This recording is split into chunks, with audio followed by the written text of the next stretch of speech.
오늘은 어버이날이고 또 어버이주일로 우리가 지키고 있습니다. 그래서 특별히 이 부모 공경에 대한 하나님의 말씀인 10계명 가운데 5번째 계명을 읽었습니다. 이 출애굽기에도 10계명이 기록되어 있고 출애굽기 20장이죠. 또 신명기 오늘 5장에도 기록되어 있습니다.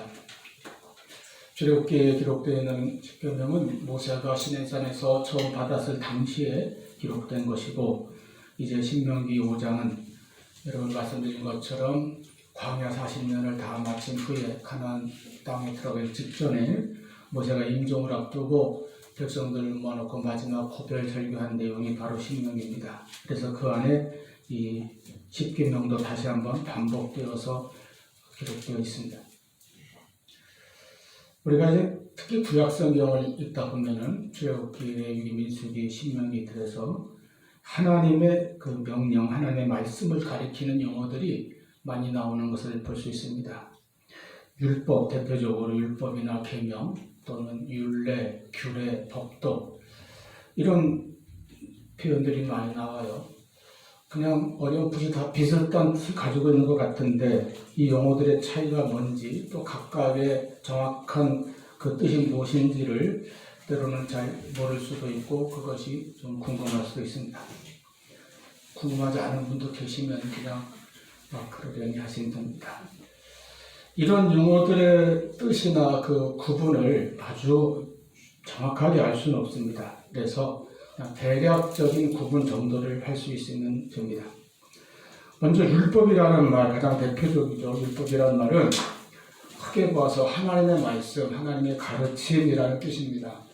유대인들은 모세오경, 토라죠. 모세오경 전체를 율법이라고 그렇게 생각합니다. 그래서 구약을 가리킬 때에 율법과 선지자의 글이라고 하면 구약 전체를 말하는 것이죠. 또 호대에는 구약 전체를 또 율법이라고 그렇게 부르는 말씀도 있습니다. 본래 율법, 즉 토라라고 하는 그 용어 자체가 그 뜻이 하나님의 말씀, 하나님의 가르침이라는 뜻입니다. 그러므로 오늘 우리도 이 구약 성경을 통해서 주시는 하나님의 말씀, 하나님의 가르침 전체를 율법이라고 이해하면 되겠습니다. 이제 그리고 그 안에 세부적으로 계명이 있고 율례와 규례와 법도들이 있습니다. 이런 용어들도 좀 더 쉽게 그리고 대략적으로 구분을 해보겠습니다. 계명은 하나님께서 당신의 백성들에게 주신 말씀, 명령이 되겠습니다. 하나님이 직접 하신 말씀이죠. 그 다음에 율례, 규례, 법도 등은 그 계명을 좀 이렇게 자세히 풀어서 설명하거나 해설하는 것 또는 그 계명을 지키기 위한 구체적인 실천 사항 등을 기록한 그런 내용이라고 이해하면은 무리가 없을 것입니다. 어떤 견해에는 율례와 규례의 차이는 어떤 강제성이나 구속력이 어떤 것이 더 강하고 약하냐에 따라서 구분한다 이렇게 보는 견해도 있고요.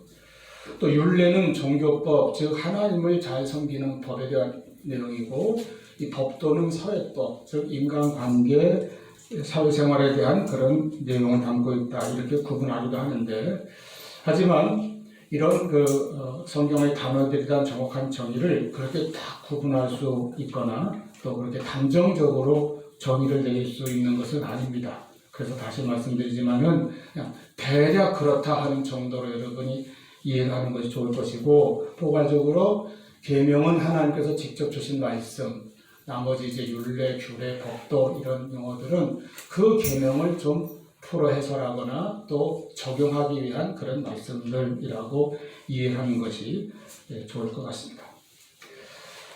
어쨌든 크게 구분해서 율법은 하나님의 말씀, 하나님의 가르침 전체를 말하는 것이고, 이제 그 안에 수많은 율례와 규례와 법도들이 있습니다. 누가 해냈는지 모르겠지만 구약 성경에는 613가지, 613개의 그런 율례와 규례 법도들이 있다고 알려져 있습니다. 근데 그런 600개가 넘는 그런 율례, 규례, 법도들의 핵심은 무엇입니까? 그것은 바로 계명입니다. 계명은 하나님께서 직접 주신 말씀, 하나님의 명령이라는 성격을 가지고 있기 때문입니다. 그리고 그 계명 중에 또 가장 중요하고 핵심적인 계명을 10가지로 추려서 이제 우리가 잘 아는 바로 십계명이라고 부르는 그런 계명이 있습니다. 이 십계명은 하나님께서 시내산에서 이스라엘 백성들과 언약을 맺으실 때에 특별히 하나님께서 이제 돌판에 직접 새기셔서 모세에게 주신 말씀이기도 합니다. 그 십계명의 내용이 출애굽기 20장에 기록되어 있고 또 오늘 이제 본문 신명기 5장에도 다시 재차 반복해서 기록되어 있습니다. 차이가 있다면은 그 40년 전에 시내산에서 율법을 받았던 그 백성들이 아니고 이제는 세월이 흘렀기 때문에 이 신명기 5장의 대상은 그 후손들이라는 점이죠. 그들이 이제 가나안 땅에 들어갈 것입니다. 그들에게는 새롭게 주어지는 말씀이 될 수도 있습니다. 자, 하나님께서는 시내산에서 먼저 십계명을 주셨습니다. 그리고 이어서 아까 말한 그 율례, 규례, 법도라고 우리가 부를 수 있는 그러한 수많은 율법들을 자세히 말씀하셨습니다. 이 모든 말씀을 다 마치신 후에 출애굽기 31장 18절에 보면 여호와께서 시내산에서 모세에게 이르시기를 마치신 때에 증거판 둘을 모세에게 주시니 이는 돌판이요 하나님이 친히 쓰신 것이더라 기록되어 있습니다. 하나님이 친히 쓰셨다는 거예요. 그게 십계명입니다. 그래서 34장 출애굽기 34장 28절 보면 여호와께서는 언약의 말씀 곧 십계명을 그 판들에 기록하셨더라고 말씀하였습니다. 이제 여기 구체적으로 십계명이라고 하는 용어가 등장하죠. 그러니까 십계명은 분명히 하나님께서 주신 모든 율법, 모든 가르침의 요약이요 핵심이라고 할 수 있습니다. 많이 아시겠지만 이러한 십계명은 또 둘로 그 내용을 주제를 가지고 둘로 나눌 수가 있는데 첫 번째부터 네 번째까지의 계명은 하나님을 바로 섬기기 위한, 잘 섬기기 위한 계명들입니다. 이것이 첫 번째 돌판에 새겨져 있습니다. 그 다음 이제 다섯 번째부터 열 번째까지는 사람 사이에서, 그러니까 인간관계나 사회생활, 공동체 생활 이런 데에서 지켜야 될 계명들입니다. 그리고 이제 이 두 번째 돌판, 그 사람 사이에서 지켜야 될 계명들의 첫 번째가 바로 네 부모를 공경하라 하는 오늘 본문의 말씀입니다. 그래서 부모 공경과 효도는 첫째로 하나님께서 꼭 지키라고 주신 계명의 말씀인 것입니다. 하나님의 명령이라는 거예요.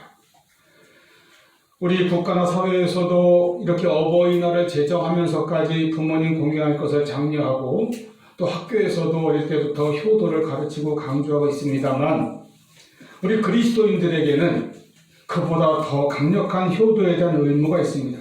그것은 바로 효도는 하나님께서 친히 주신 계명으로 말씀하셨다는 점입니다. 오늘 보면 16절 너는 네 하나님 여호와께서 명령한 대로 네 부모를 공경하라. 하나님께서 명령하셨어요. 이렇게 이 다섯 번째 계명은 부모를 공경하는 것이 하나님의 말씀이요 하나님의 명령이라는 사실을 가르쳐 줍니다. 즉 우리에게 효도는 도덕이나 윤리, 미풍, 양속 같은 것을 넘어서 하나님께서 주신 계명이요 따라서 모든 믿는 자들에게는 신앙적인 실천과 관계된 영역이라고 하는 사실입니다. 우리가 이러한 중요한 계명을 새겨보기에 앞서서 먼저 주의 깊게 읽어보아야 할 말씀이 있습니다. 다름 아니라 그 십계명의 앞에, 즉 첫 번째 계명보다도 앞에 나오는 말씀입니다. 출애굽기로 하면 출애굽기 20장 2절이고 우리 오늘 본문 신명기로 하면 신명기 5장 6절 말씀입니다. 나는 너를 애굽 땅 정되었던 집에서 인도하여 내 네 하나님 여호와라. 이 말씀이 먼저 나오는 것이죠. 이 말씀은 사실 계명은 아닙니다. 계명이 아니고 그 뒤에 이제 곧 이어질 그 계명을 주시는 그 하나님께서 어떤 분이신지를 먼저 밝히시는 말씀입니다. 그리고 이 계명을 받는 이스라엘과 어떤 사이, 어떤 관계인가를 알려주시는 말씀입니다. 곧 하나님은 누구시며 그 하나님이 이스라엘과 어떤 관계이신가, 이스라엘에게 어떤 일을 행하신 분인가 하는 것을 서론적으로 말씀하는 것입니다.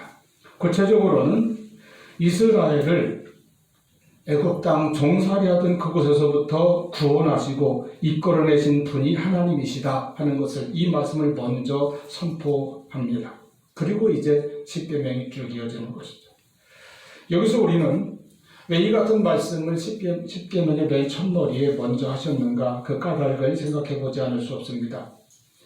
출애굽기 19장을 보면 하나님께서는 이미 이스라엘의 하나님으로서 그들을 애굽의 종살에서 건져내시고 그들이 광야길을 걸어오는 동안 내내 그들과 함께 하시고 이끌어 오셨지만, 이제 시내산에서 정식으로 그 백성의 하나님으로 자신을 드러내시고 그들을 자신의 백성으로 삼겠다고 하는 그 언약을 맺는 그런 광경이 바로 출애굽기 19장입니다. 그런 말씀이 기록되어 있어요. 그리고 이제 그 언약을 맺는 그 내용으로, 그리고 그 언약의 조건으로 이스라엘 백성들이 앞으로 지켜야 할 바 하나님의 뜻을 하나님께서 낱낱이 일러주시려고 하시는 겁니다. 그리고 이제 아까 말한 대로 그 모든 계명과 율례, 규례, 법도들을 주시기에 앞서서 이스라엘이 왜 이제 다음에 주실 그 계명들을 지켜야 하는지를 다시 한번 똑똑하게 새겨주시려고 하신 것입니다. 그래서 먼저 하나님을 소개합니다. 나는 너를 애굽 땅 종되었던 집에서 인도하여낸 바로 그 하나님, 너희 하나님 여호와로라 하신 말씀을 볼 수가 있습니다. 이렇게 십계명의 첫머리가 이스라엘을 애굽의 종살이에서 구원해 주시고 이끌어내신 분이 여호와 하나님이심을 다시 한번 상기시켜주고 확신시켜 주시는 말씀인 것은, 우리가 십계명 전체를, 그리고 하나님 주시는 모든 율법의 말씀 전체를 어떤 관점에서 어떤 믿음으로 바라보고 이해해야 할 것인가를 제대로 알게 해주는 것입니다. 바로 말씀드린다면, 계명을 주시기 전에 먼저 하나님께서는 이스라엘 백성들에게 구원의 은혜를 베풀어 주셨다는 것이 중요한 사실입니다. 그렇기 때문에 이스라엘이 이 하나님께서 주신 계명을 지키고 하나님이 명령하신 바를 따라서 살아가야 하는 까닭은, 그렇게 함으로써 그들이 하나님의 백성이 되고 하나님의 사랑을 받을 수 있게 된다는 것이 아닙니다. 그들이 계명을 지키는 것은, 또 지켜야 하는 것은 하나님께서 먼저 구원해 주시고 먼저 베풀어 주신 그 은혜에 응답하는 것이 되는 것입니다. 계명 이전의 은혜입니다. 다시 말씀드린다면, 계명이란, 또 율법이란 하나님께로부터 어떤 벌을 받지 않으려고 지키는 것이 아닙니다. 또는 복을 받으려고 지키는 것도 아닙니다. 이미 하나님으로부터 은혜를 입고 구원을 받고 복을 받은 사람이 감사하는 마음으로, 응답하는 마음으로 지키는 것이라는 뜻입니다. 이렇게 계명이란, 또 율법이란 하나님께서 먼저 이스라엘을 택하시고 구원해 주신 그 은혜, 그래서 이스라엘을 하나님의 백성으로 삼아주신 그 은혜에 감사하여 이스라엘이 지켜야 하는 것이지, 그 계명을 지켜야 하나님의 백성이 된다든가 그 계명을 지켜야 구원받는다는 조건이 되는 것이 아닙니다. 이렇게 처음 주셨던 그 계명을, 나중에 그 율법들을 벌을 받지 않으려고 억지로 지켜야 되는 무거운 멍에나 굴레로 만들어버린 것이 후대의 바리새인들이나 서기관들이죠. 예수님께서는 그들을 책망하셨습니다. 계명을 주시는 하나님은 어떤 분입니까? 이스라엘 백성들을 애굽의 종살이에서 구원하신 하나님이라고 하는 사실, 이것이 중요합니다. 이스라엘 백성들의 애굽에서의 생활은 얼마나 비참했습니까? 우리가 출애굽기에서 알 수 있는 것처럼 어떤 자유나 인권도 없이 학대받고 시달리며 매일매일을 고역 속에서 살아야 했던 그 노예 생활이었습니다. 거기서 하나님은 그들의 그 간구를 들으시고 그들을 돌아보시고 그들을 구원해 주셨습니다. 이것이 은혜입니다. 이 은혜에 대해서 먼저 일깨워 주시고, 그러므로 너희는 이제 내가 그렇게 너희들을 애굽 땅에서 건져냈으니 그러므로 너희는 나 외에 다른 신을 섬기지 말라. 너희가 그렇게 은혜를 받고 구원을 받았으니 그러므로 너희는 내가 싫어하는 우상을 만들거나 전하지 말라. 항상 그러므로가 붙어 있어야 됩니다. 그러므로 너희는 나의 이름을 망령되이 일컫지 말라. 그러므로 너희는 내가 정한 안식일을 거룩히 지켜야 할 것이다. 그리고 그러므로 너희는 내 부모를 공경하라. 이렇게 이어지는 것입니다. 따라서 여러분, 계명은 또 모든 율법은 은혜를 먼저 받은 하나님의 백성이 마땅히 지켜야 될 명령들입니다. 은혜가 먼저요, 그 다음이 계명입니다. 그래서 우리 신앙생활에서 가장 중요한 것이 먼저 은혜 받는 것입니다. 은혜를 받지 못한 채 또는 은혜를 알지 못한 채 그냥 계명만 의무적으로 지키려고 한다면 그 계명은 정말 무거운 멍에가 되어서 우리를 짓누르게 될 것입니다. 그러면 신앙생활이 무거운 짐이 될 것입니다. 그래서 언제나 은혜가 먼저입니다. 우리가 구원받는 것도 마찬가지죠. 내가 힘쓰고 노력하고 공로를 세워서가 아니라 하나님의 먼저 주시는 은혜로, 그것도 값없이 주시는 은혜로 구원을 받았습니다. 독생자를 주인 하나님의 사랑입니다. 이 은혜를 잊지 마시기를 바랍니다. 그러므로 우리가 믿음으로 산다는 것은 은혜 안에 사는 것이며, 그 은혜 안에서 이 은혜에 대한 믿음을 가지고 계명을 지키는 것입니다. 이 하나님의 은혜 안에 항상 거하는 저와 여러분 되기를 바랍니다. 이렇게 계명과 모든 율법의 하나님의 명령들을 지키는 것은 하나님의 뜻입니다. 이것은 그리고 은혜 받은 자의 당연한 도리입니다. 그리고 또 하나는 이 모든 율법의 말씀들을, 이 계명들을 하나님께서는 우리의 행복을 위하여 주셨다는 것입니다. 신명기 10장 13절, 내가 오늘 내 행복을 위하여 내게 명하는 여호와의 명령과 규례를 지킬 것이 아니냐, 이렇게 말씀하였습니다. 여러분, 계명은 모든 율례와 규례와 법도들은 우리 인생의 행복을 위한 하나님께서 주시는 하나님의 매뉴얼입니다. 이렇게 사는 것이, 이렇게 행하는 것이 참된 신앙생활이고, 이렇게 신앙생활을 함으로써 우리 인생이 행복해진다라고 하나님께서 우리에게 주시는 것이죠. 더 나아가서 이 계명과 모든 말씀을 지킴으로 우리가 형통하게 된다고 또한 약속하셨습니다. 여호수아 1장 7절 말씀, 오직 강하고 담대하여 나의 종 모세가 네게 명령한 그 율법을 다 지켜 행하고 좌로나 우로나 치우치지 말라. 그리하면 어디로 가든지 형통하리니. 이것은 여호수아에게 주신 말씀입니다. 이어서 8절에 이 율법책을 내 입에서 떠나지 말게 하며 주야로 그것을 묵상하여 그 안에 기록된 대로 다 지켜 행하라. 그리하면 내 길이 평탄하게 될 것이며 내가 형통하리라. 이렇게 약속하셨어요. 이 은혜를 깨달았기 때문에 다윗은 노래하였습니다. 복 있는 사람은 악인의 꾀를 쫓지 않고 죄인의 길을 서지 않고 오만한 자의 자리에 앉지 아니하며 오직 여호와의 율법을 즐거워하여 주야로 그 율법을 묵상하는 자로다. 이러한 은혜가 우리에게 또한 있기를 바랍니다. 이렇게 하나님께서 먼저 구원해 주시고 먼저 은혜를 주신 다음에 이렇게 지키라고 주신 그 하나님의 계명, 또 우리의 행복과 우리의 형통함을 위해서 주신 이 모든 율법의 말씀들을 따라서 우리는 이제 하나님의 말씀을 늘 가까이 하고 묵상하고 또 순종하고 지켜나가기를 힘씁니다. 그 가운데 오늘 읽은 말씀 5번째 계명이 있습니다. 내 부모를 공경하라.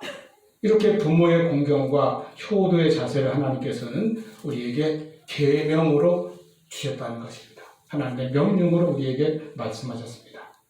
그러므로 부모님께 효도하는 것은, 부모님을 공경하는 것은 이것이 바로 하나님께 순종하는 것이고 이것이 또한 믿음의 실천이 됩니다.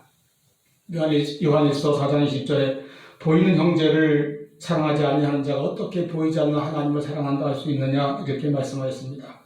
마찬가지로 보이는 부모를, 육신의 부모를 공경하는 것은 보이지 않는 하나님을 공경하는 그 마음과 같은 것입니다.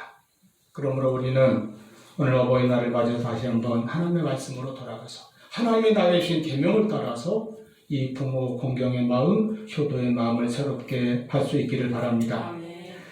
두 번째로 부모 공경과 효도는 사람됨의 참 도리입니다. 왜냐하면 사람의 사람됨은 그가 받은 은혜를 얼마나 감사하고 보답할 수 있느냐 하는 데 있기 때문입니다. 사람이 받은 은혜를 모르고 살게 되면 그냥 동물적인 존재가 되어버립니다. 사람이 세상에 태어나 살면서 여러 가지 모양으로 여러 가지의 은혜를 입고 살고 있죠. 자기 혼자 힘으로 온전히 살 수 있는 사람은 아무도 없습니다. 그런데 그 여러 받은 은혜 중에 최고의 은혜가 바로 부모님의 은혜일 것입니다. 사람이 세상에 태어나 살면서 참 많은 사람들을 만나고 그 중에는 존경하는 인물도 있을 것이고 영향을 받는 인물도 있고 또 나에게 큰 도움과 유익을 준 사람도 많이 있을 것입니다. 그러나 내가 이 땅에 지금 존재한다는 그 자체가 바로 나를 낳고 길러주신 부모님의 은혜인 것을 알아야 합니다. 여기서부터 우리 인생이 출발하는 것이에요. 이 세상과 생명의 주인은 하나님이시지만 그 생명의 탄생에 있어서 부모님은 하나님의 대리자입니다. 하나님은 부모님을 통하여 우리를 세상에 낳게 하셨습니다. 그래서 우리는 부모님으로부터 육체적인 모든 것과 또 더 나아가서 성격, 개성, 어떨 때는 습관까지도 그렇게 물려받습니다. 이것이 받은 은혜죠. 부모님께 받은 은혜입니다. 그래서 우리는 부모님을 공경하지 않을 수 없습니다. 이것은 사람 때문에 가장 기본적인 도리에 속하는 것입니다.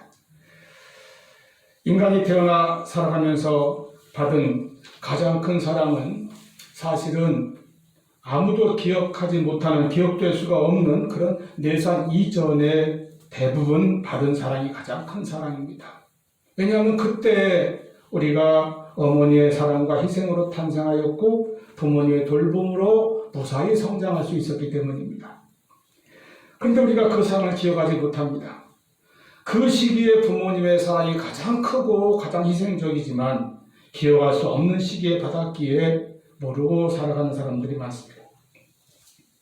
요즘은 이제 시대가 많이 달라져서 옛날 같은 전통적인 그런 방식이 아니더라도 혼자 살고 혼자 생활하는 사람들이 굉장히 많아져서 이제 그런 용어들까지 생겼잖아요. 혼밥이나 이런 혼자가 들어가는 말들이 많습니다. 그렇게 살 수가 있습니다. 이웃이나 친구 없어도 그냥 나만 잘하면 된다는 생각을 가질 수도 있습니다. 그러나 아무리 그렇다 할지라도 부모 없이는 자신의 존재가 처음부터 있을 수 없다는 사실을 우리가 늘 기억해야 합니다. 이 세상에서 다른 모든 관계는 없다 할지라도 또는 없어도 괜찮다 할지라도 끝까지 남아있는 관계가 바로 부모와의 관계입니다. 이 관계 없이는 내가 아예 있을 수도 없었기 때문입니다. 그래서 사람 때문에 가장 기본이 되는 도리가 바로 부모 공경입니다. 여러분, 효도하는 것은 그러므로 선을 행하는 것이나 공로가 되는 것이 아닙니다. 덕도 아니고 상을 받을 만한 것도 아닙니다. 사람의 기본 도리요 하나님의 절대 명령입니다. 특히 신자들 가운데 부모님께는 불효하면서 하나님을 공경하고 섬긴다고 하는 것은 외식하는 신앙이 될 것입니다. 어떤 분은 이 살인죄보다 먼저 말씀하신 계명이 부모 공경이라고 그렇게 말했습니다. 사실 10계명의 순서를 보면 그렇습니다. 살인하지 말라 하는 것이 6번째 계명인데 부모를 공경하라, 즉 부모에게 불효하지 말라 하는 계명이 5번째 계명이죠. 우리가 그렇게 무섭게 생각하는 살인, 간음, 도적질 같은 죄들보다 먼저 하나님께서 순서상 먼저 금하신 것이 바로 불효의 죄라는 것입니다. 이렇게 부모 공경은 모든 사람 때문에 기본적인 도리, 가장 앞서는 도리이기 때문에 이것은 바로 무조건적인 것입니다. 우리가 누군가를 존경한다고 한다든지 좋아한다고 할 때는 대부분 조건적일 수가 있어요. 어떤 그의 인품이나 행실이나 그의 어떤 업적이나 공로 같은 걸 보고 감화를 받을 때에 그를 존경할 수 있습니다. 그러나 부모를 존경하는 것은 이건 무조건적인 것입니다. 부모의 가진 바 어떤 조건을 따라 결정되는 것이 아니고 또는 그에 따라서 이렇게 변화되는 것도 아닙니다. 자녀가 부모를 공경하고 부모를 존경하며 자랑스럽게 생각하는 것은 그 부모가 어떻든지 간에 무조건적으로 마음속에 간직해야 될 마음이라는 것이죠. 부모가 가난해도 또는 많이 배우지 못했어도 사회적으로 무슨 유명한 저명인사가 아니더라도 크게 성공하지 못하였어도 또는 나에게 어떻게 대해 주었던 간에 부모이기에 우리는 절대적인 공경과 효도를 드려야 한다는 것이 이것이 우리의 본분입니다. 나를 낳고 키워주신 부모이기 때문입니다. 저도 이렇게 생각해 보면은 그냥 둘만 키우니까 참 힘드는 걸 느낄 때가 많이 있어요. 그래서 가끔 생각합니다. 우리 부모님은 7남매를 어떻게 다 이렇게 키우시고 교육을 시키셨나. 이렇게 힘든 일을 몇 배를 옛날 훨씬 어려웠던 시절에 감당하신 것을 생각해 봅니다. 여러분, 누가 됐든지 간에, 자녀가 많든 적든 간에, 자기 형편이 어떻든 간에 모든 부모들은 대부분 있는 힘을 다해서 자녀를 양육합니다. 힘을 다해서 최선을 다해서 양육하지요. 그러므로 나중에 자녀들이 부모를 봉양하고 효도하는 일에도 우리는 힘을 다해서 부모를 공경하고 봉양하고 효도를 해야 될 것입니다. 그것이 인간됨의 도리입니다. 세 번째로 이 부모 공경의 계명은 사랑의 실천이라고 할 수 있습니다. 예수님께서는 구약의 모든 율법의 말씀들, 모든 계명의 말씀들을 요약해서 두 가지로 요약할 수 있다고 말씀하셨죠. 아까 말한 대로 613가지나 된다는 그 모든 율법, 규례, 율례, 법도, 계명, 참 복잡해요. 이런 말씀들을 두 가지로 요약했어요. 주 너희 하나님을 사랑하고 네 이웃을 사랑하라.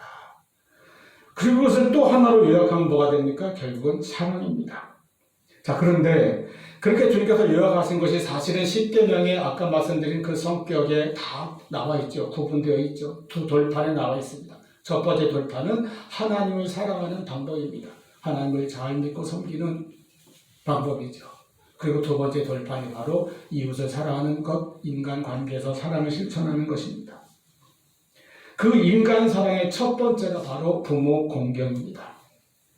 이 계명을 바로 지킬 줄 알아야 나머지 계명도 지키고 인간의 도리를 다할 수 있기 때문입니다. 이 사랑을 실천하는 사람이 나머지 모든 사랑을 또한 행할 수 있기 때문입니다. 그러므로 이 부모 공경을 하나님의 말씀 앞에서 다짐하고 그리고 이 사랑을 늘 마음에 간직하고 실천해 나가는 우리 모두가 될 수 있기를 바랍니다. 이것이 예수님께서 말씀하신 새 계명을 지키는 그러한 방법이기도 합니다. 그 사랑을 실천하는 마음으로 부모를 공경하는 것입니다. 아까 말한 것처럼 개인적으로 어떤 사회적으로 존경받는 그런 인물이어서 학벌이나 지위가 높다든지 많은 재산을 물려준다든지 그래서 부모에게 감사하고 그래서 공경하는 것이 아닙니다. 그냥 부모이기 때문에 어떤 학벌이나 지위가 대단하지 않아도 많은 재산을 물려주지 못해도 공경할 수 있는 그런 마음이 우리에게 있어야 할 것입니다. 다른 누구와도 비교할 수 없는 절대적인 그런 사랑의 실천을 가지고 우리 성도들은 부모를 공경하는 마음을 가지시기를 바랍니다. 그리고 그렇게 사랑을 해나가고 실천하는 그 마음으로 감사하는 것입니다. 부모님께 감사하는 것. 감사의 마음을 갖는 것은 한 사람의 인격의 성숙함을 나타냅니다. 인격의 성숙만큼 감사할 수가 있어요.